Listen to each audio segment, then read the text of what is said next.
بدن کے رحل پر چہرہ کھلے قرآن جیسا تھا۔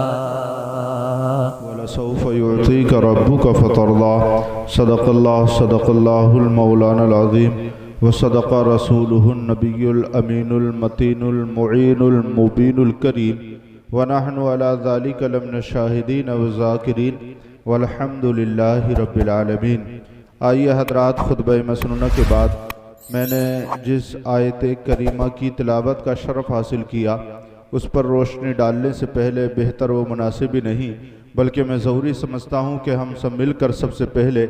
آمینہ کے لال، دونوں عالم کے مالک و مختار، نائب پروردگار احمد مجتبی محمد مصطفیٰ صلی اللہ تعالیٰ علیہ وسلم بارگاہ مقدس میں اپنی غلامی کا ثبوت دیتے ہوئے جس کے جیسا یاد ہے درود پاک پڑھیں۔ پڑھیے بابا سے بلند اللہم صلی علی سیدنا مولانا محمد مولانا محمد وعلی سیدنا و مولانا محمد وبارک وسلم صلو علیہ صلاۃ و سلام علیک یا رسول اللہ صلی اللہ تعالیٰ علیہ وآلہ وسلم۔ شاعر کہتا ہے کہ خدا شاہد ہے، خدا شاہد ہے کہ وہ بازار لگتا ہے مدینے میں، خدا شاہد ہے کہ وہ بازار لگتا ہے مدینے میں، جو دنیا میں نہیں ملتا وہ ملتا ہے مدینے میں،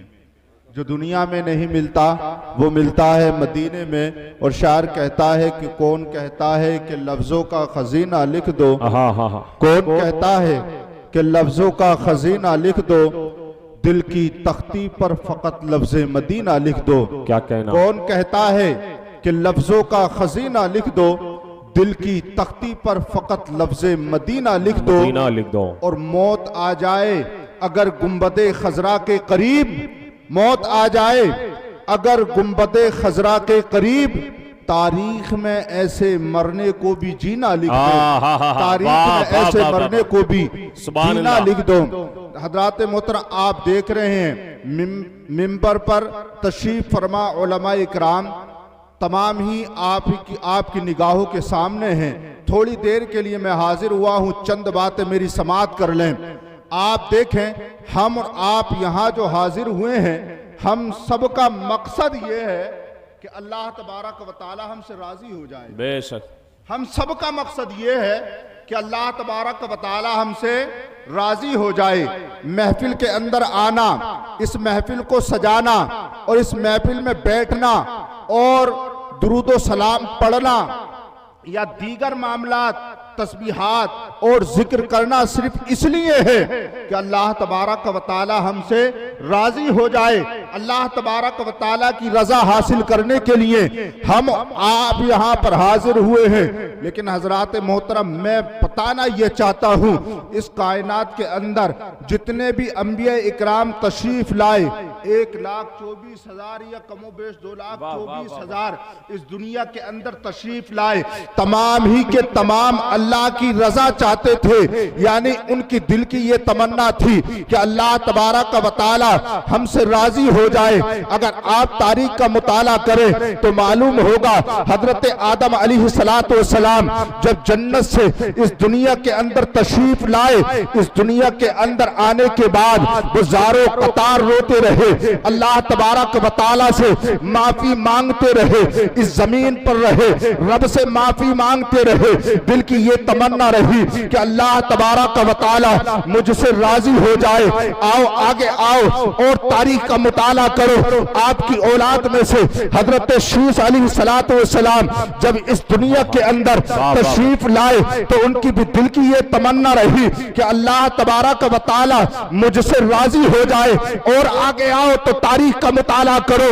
جب حضرت ابراہیم علیہ السلام اس دنیا کے اندر تشریف لائے، ان کی دل کی یہ تمنا رہی کہ اللہ تبارک و تعالی مجھ سے راضی ہو جائے۔ حضرت اسماعیل ذبیح اللہ کی بھی دل کی یہ تمنا رہی کہ اللہ تبارک و تعالی مجھ سے راضی ہو جائے۔ اللہ کی رضا کے لیے حضرت ابراہیم علیہ السلام آگ کے اندر تشریف لے گئے اور حضرت اسماعیل ذبیح اللہ نے اپنی گردن پر اللہ تبارک و تعالی کی رضا کے لیے اپنی گردن پر چھری رکھوا لی۔ اب میں بتانا چاہتا ہوں حضرت زکریا علیہ السلام اس دنیا کے اندر تشریف لائے، ان کی دل کی یہ تمنا رہی کہ اللہ مجھ سے راضی ہو جائے۔ حضرت عیسیٰ علیہ السلام اس دنیا کے اندر تشریف لائے تو ان کی بھی دل کی یہ تمنا رہی کہ اللہ تبارک و تعالی مجھ سے راضی ہو جائے۔ 1,24,000 کم و بیش انبیاء کرام اس دنیا کے اندر تشریف لائے، ساروں کے ساروں کی دل کی یہ تمنا رہی کہ اللہ کی رضا حاصل ہو جائے، ہمارا رب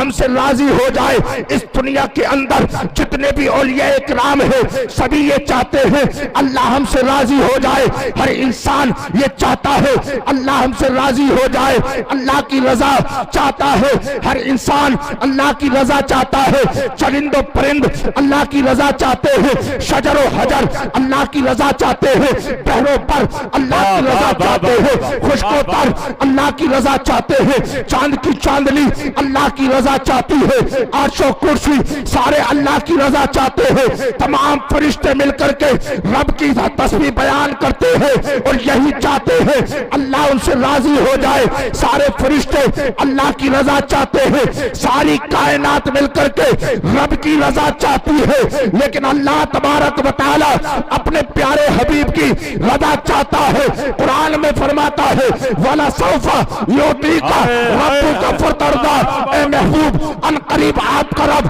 آپ کو اتنا عطا کرے گا، آپ کو اتنا عطا کرے گا، آپ راضی ہو جائیں گے۔ جب اس آیت کریمہ پر بریلی کے تاجدار امام احمد رضا خان محدث بریلوی کی نگاہ قلم پڑی، بریلی کی سرزمین سے اعلیٰ حضرت پکار اٹھے، خدا کی رضا چاہتے ہیں تو عالم، خدا کی رضا چاہتے ہیں تو عالم، خدا چاہتا ہے رضا۔ نعرہ تکبیر، نعرہ رسالت، جشن عید میلاد النبی، مسلک اعلیٰ حضرت، نعرہ تکبیر، نعرہ رسالت۔ ساری دنیا مل کر کے ساری دنیا مل کر کے رب کی رضا چاہتی ہے اور اللہ تبارک و تعالی اپنے پیارے محبوب کی رضا چاہتا ہے۔ اب اس سے پتہ چلا جس نے